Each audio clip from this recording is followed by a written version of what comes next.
Olá pessoal, eu sou o Guilherme, estou aqui hoje para apresentar para vocês o nosso treinamento Ferramentas e Técnicas para Preceptores e Tutores de Medicina da Família, Graduação em Residência Médica, Formação de Docentes.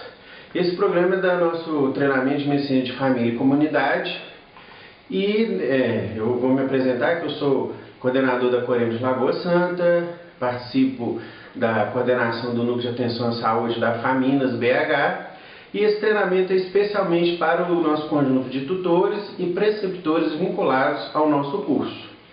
Eu vou apresentar aqui para vocês o meu e-mail, caso alguém queira manter algum contato, enviar alguma mensagem. E aqui também vocês podem ver o meu site, onde a gente tem esse curso propriamente dito, onde a gente vai deixar todos esses conteúdos que a gente estiver trabalhando no curso para que todos possam ter acesso a eles.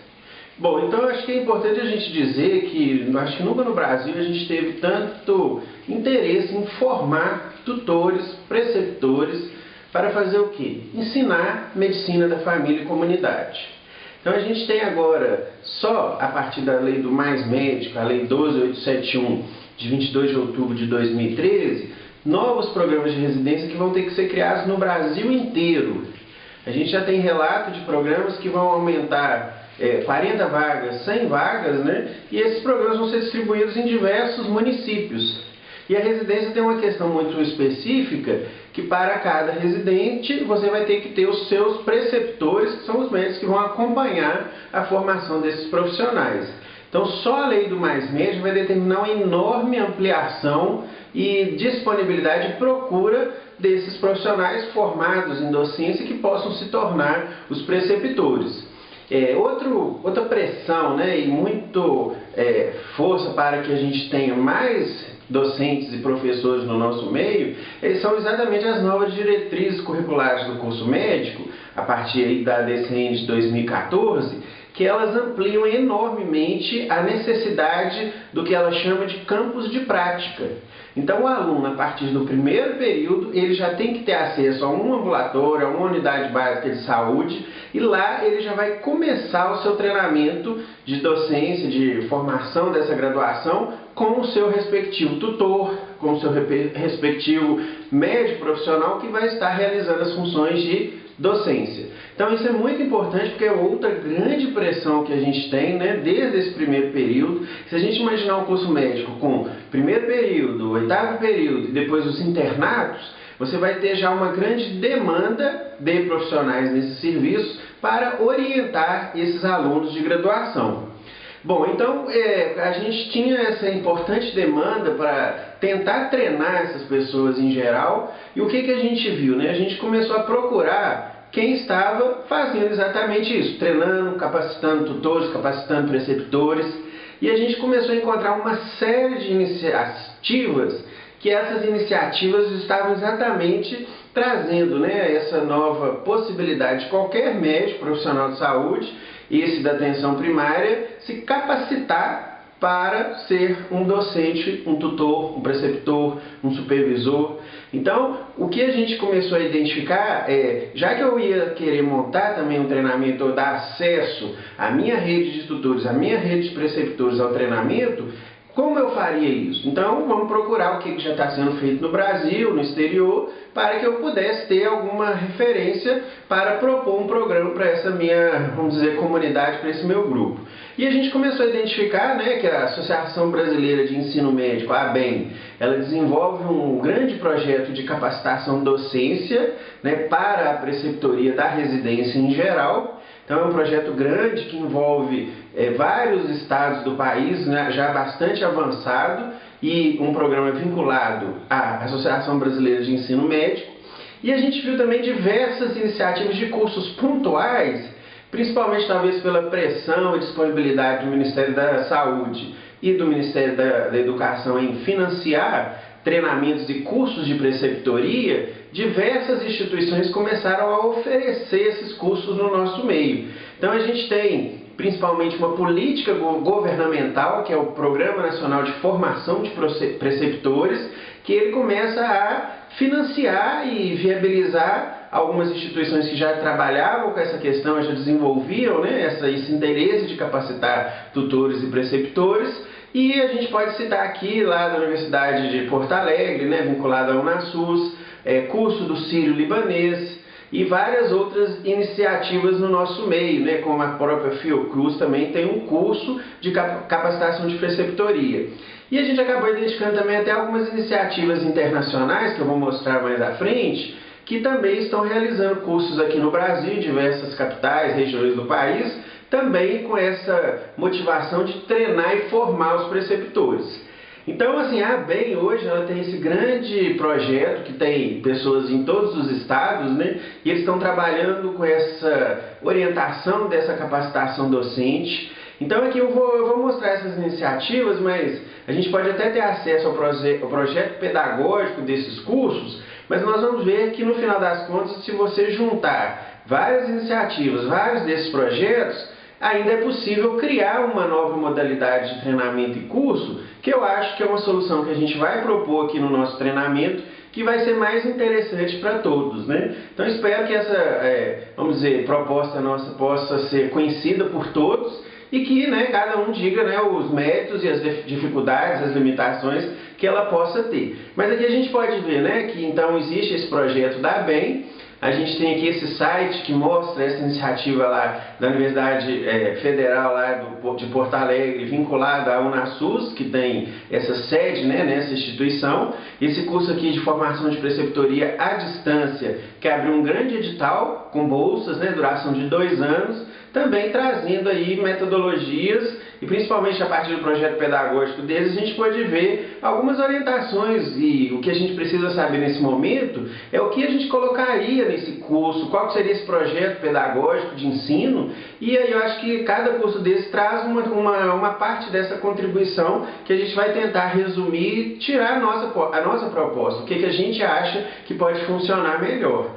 Então o Sírio-Libanês já trabalha com essa questão de preceptoria no SUS há mais tempo, né? Então ele já tem um know-how de capacitação. Então nesse momento que, né, existia uma política de incentivo, financiamento, com certeza eles saíram na frente em propor essa capacitação vinculada a esse programa, nessa Política Nacional de Formação de Preceptoria, onde cada residente que entra no programa já faz parte desse curso e vai ter a possibilidade de em 2 anos se formar como preceptor, principalmente dessas novas residências. E, finalmente, né, essa possibilidade de a gente discutir o nosso conteúdo, uma forma de organizar o nosso curso, essa proposta que hoje existe dessa Associação de Professores da Europa, que chama EURAC, eles têm já uma grande discussão de um esqueleto, né, de uma organização de treinamento continuado, onde eles já conseguem organizar uma série de domínios, conteúdos, que seriam ideais para você construir uma formação de professores, né, para a área de saúde, de atenção primária, de médicos de atenção de saúde da família, que eu acho que eles trazem uma grande proposta que aí eu acho que atende muito, pelo menos assim, as diretrizes de por onde a gente tem que passar para conseguir pensar um treinamento que seja mais adequado para aqueles que tiverem interesse em se capacitar, formar mais em docência. Então, eu acho que esses projetos eles trazem uma recuperação de uma ideia que qualquer processo de ensino educacional ele precisa ter centrado nessa pessoa de quem vai ensinar esses alunos. Essa supervisão adequada é fundamental. Eu acho que um dos grandes pilares da residência médica que é exatamente o preceptor que atua com esses residentes na formação, né, dos mesmos, e a gente tem que valorizar muito e profissionalizar mesmo esse profissional que está buscando se tornar um tutor, um preceptor, um supervisor, ou seja, aquele que está ensinando as futuras gerações que vão atuar na prática da atenção primária na medicina da família. Então, assim, o que a gente vai tentar definir seria um curso semipresencial para que pudesse ter momentos de encontro e um curso que vai funcionar à distância com a distribuição dos materiais via internet e também com propostas de atividades. Então nós vamos ter esse momento de encontro presencial para reforçar dificuldades, para reforçar o andamento do curso e a outra parte do curso vai funcionar à distância pelo nosso site, né, que a gente usa uma plataforma virtual de aprendizado, que a gente chama de Moodle, que na verdade é o Modular Object Oriented Distance Learning. Então é uma sigla de um software, né, que ele organiza exatamente esses ambientes de treinamento à distância. Então nós vamos usar o Moodle, que é um software gratuito que facilita muito a gente ter acesso a essa tecnologia e tentar distribuir ela de alguma forma, viabilizando ali o ambiente para o treinamento. Aqui é só uma curiosidade, inicialmente quando a gente pensou esse curso, a gente conseguiu imaginar que teriam 3 módulos, né? E com 3 módulos e desenvolvendo os temas nesses 3 módulos, seria suficiente para a gente abarcar todo o universo de assuntos que a gente precisaria trazer para o profissional. Mas exatamente dessa experiência de outros cursos, principalmente desse EURAC, lá, que ele tem um curso que chama Leonardo, ele trouxe assim, algumas considerações que elas são então pertinentes para a gente imaginar qual que é o treinamento que a gente vai fazer. Então a primeira coisa que essa proposta, né, de pensar um projeto pedagógico de um curso de capacitação de tutores é entender que esses tutores, que eu vou aí chamar todo mundo, né, tutor, preceptor, supervisor, eles vão desenvolver isso, mas geralmente eles vão ter um nível que é de comprometimento em cada um desses domínios, de conhecimento, de ação, de habilidade em cada um desses conhecimentos. Na verdade, a gente divide isso em 4 categorias principais. Nós temos assim o novato, né, o competente, o proficiente e o master, né, o expert, que seria o último nível de uma carreira de aquisição de habilidades, de atitudes e de conhecimentos que fariam a diferença entre quem é então o novato para quem é o expert. Na verdade, a gente podia até descrever isso aqui em 5 categorias, né, sobre o conhecimento que o profissional tem, o padrão do trabalho que ele tem, da autonomia que ele tem, e aí dependendo do nível, né, de hierarquia de nível que ele tem, se ele é um novato, ele tem menos autonomia, se ele é um expert, ele tem muita autonomia. Então isso é importante porque isso que vai diferenciar quem que é um novato e quem que é o expert, né? Por outro lado, a gente tem também a questão da pessoa que consegue lidar com a complexidade, da pessoa que consegue entender o contexto que vive, e a influência que esse contexto tem, né, em outras questões. Então, a gente tem como entender um profissional e imaginar o nível novato para o nível de mestre, de expert. Só que uma coisa importante, né, que existe em relação a isso, que então cada domínio que hoje eu recomendo para que a gente programe ou tenha um projeto pedagógico de um curso de tutoria, a gente vai ver que a gente pode dividir isso em 13 domínios. Essa mandala aqui que o EURAC recomenda, ela é muito interessante porque ela mostra exatamente isso, né? O que essa mandala mostra? Que a gente tem todos esses domínios, que cada domínio desse, um profissional ele pode ser novato e ser um mestre em cada um. Então, o que vai depender é a carreira que ele vai fazer, o investimento de treinamento e educação que ele vai ter, né? O conteúdo que ele tiver num determinado curso para evoluir nessa carreira e poder se tornar de novato a um mestre. Então, se você pegar esses 13 domínios, eu gosto muito dessa divisão aqui de blocos de Lego, porque me ajuda a organizar esse pensamento na cabeça, né? Então, a gente pode ver que a gente tem aqui 13 domínios. Então, o conteúdo dos cursos que a gente vai estar fazendo, eles vão ter esses universo de temas e de capacitação que estão mais ou menos classificados nesses 13 domínios. Então, se você joga aqui na nossa mandala, né, nós vamos ter todos esses domínios e para cada um nós vamos ter um currículo. Agora, é interessante que ele já chama a atenção de uma flexibilidade desse currículo. Então, se você é um profissional só de serviço, talvez esses domínios vão ter alguns que você vai desenvolver mais do que se você fosse um professor universitário, né? Então, por exemplo, um profissional do serviço, às vezes ele não vai precisar ter tanto domínio de pesquisa científica. Mas, por outro lado, um professor universitário vai sair de novato a ser um grande mestre em pesquisa científica, porque o ambiente que ele vive é o de ensino universitário. Então, até essa flexibilidade ela é muito importante, porque também a gente dá, né, uma autonomia para o aluno, ele vai escolher o que ele vai querer completar, né, nessa possibilidade de treinamento dele. Então a gente pode ver aqui, por exemplo, se eu pegar o domínio gerenciamento da educação, só para citar, então você pega ele, se você teria aqui, né, de gerenciamento da educação um novato, que é aquele que tem um interesse inicial de ensinar, começa a ter essas vontades, eu quero ensinar um aluno, eu quero fazer uma coisa além do que eu tenho no meu serviço. E ele pode ser um competente, que ele organiza o ensino em seu local de trabalho. Ele pode ser um proficiente, que ele, além do seu local de trabalho, ele faz ensino em outros ambientes. E no final ele se torna um mestre, né, desse gerenciamento da educação, um expert, porque ele começa inclusive agora a coordenar programas de ensino naqueles locais de trabalho. Cada momento desse tem um nível de competência, de habilidade, que aí a gente pode ver o profissional migrando de ser um novato até ser um mestre, né? Então isso é muito importante.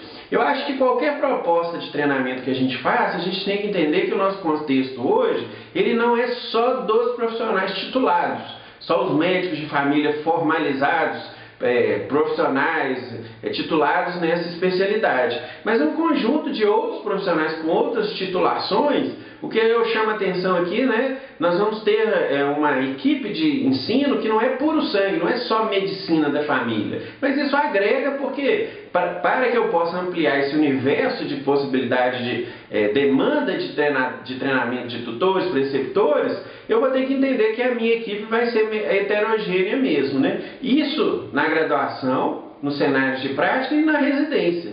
Então é uma coisa que eu tenho que lidar com essa, vamos dizer, heterogeneidade das equipes, porque no final das contas hoje é a realidade que a gente vive. Então eu queria chamar a atenção aqui que o que nós vamos construir aqui é um curso que ele é baseado, né, em desenvolver esses domínios, principalmente, né, a dimensão do conhecimento, da habilidade, da atitude.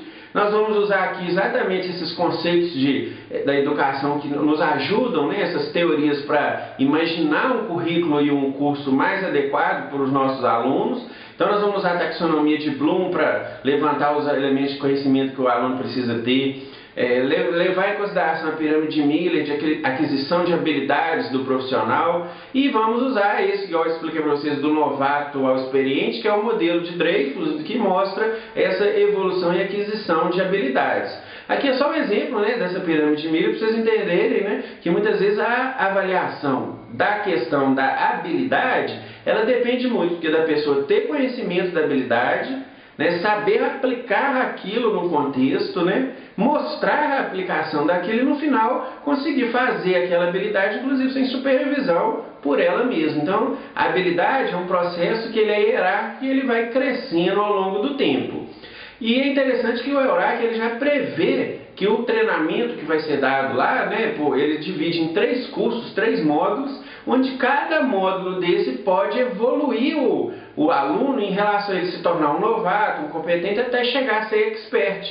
Então eles dividem esses saltos de evolução da formação do profissional em 3 cursos, que a gente tem o curso 1, nível 1, nível 2, nível 3, e o que a gente pode tentar fazer aqui no nosso treinamento é exatamente reforçar os treinamentos para tornar novato e mais proficiente até essa pessoa se tornar um expert, porque a ideia mesmo é que isso seja um processo de educação permanente para a vida inteira, né? Em qual momento que ele vai se tornar um novato, em qual momento que ele vai ser um expert, talvez a gente não tenha muito controle sobre isso, vai depender muito da autonomia e da procura do profissional em seguir nessa carreira. Então essa mandala ela é enorme, né? Então a gente pode ver todos os domínios aqui, as habilidades que vão seguir a cada período, e aí ao longo do nosso treinamento aqui, com o nosso trabalho aqui do nosso ambiente virtual e dos nossos encontros presenciais, é que a gente tem então, né, esse desenvolvimento buscando sair da parte de ser novato até ser um expert.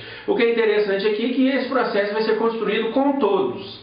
Então eu chamo todos os tutores, todos os supervisores, para que eles possam escolher os domínios que eles querem atuar, porque cada um vai trazer uma problematização de como esse domínio precisa ser trabalhado, como esse domínio pode ser construído, para a gente ter um currículo, uma sequência de ações, né, um projeto pedagógico para formar todos que estão envolvidos com essa rede nossa. Então faça esse convite, né? Nós vamos tentar focar aqui a questão de ser novato ou competente, mas nós vamos seguir aí num projeto de educação permanente que eu espero que todos possam realmente avançar e buscar aquela área que possa ser mais expert. Então a ideia é que cada um escolha aqui um daqueles blocos Lego lá e trabalhe esse tema e cada um vai trazer o tema para o grupo. Então é uma construção coletiva que a gente vai fazer. Então sejam bem-vindos, né? Eu espero que essa iniciativa de treinamento possa ser útil para todos vocês e vamos aí construir a nossa rede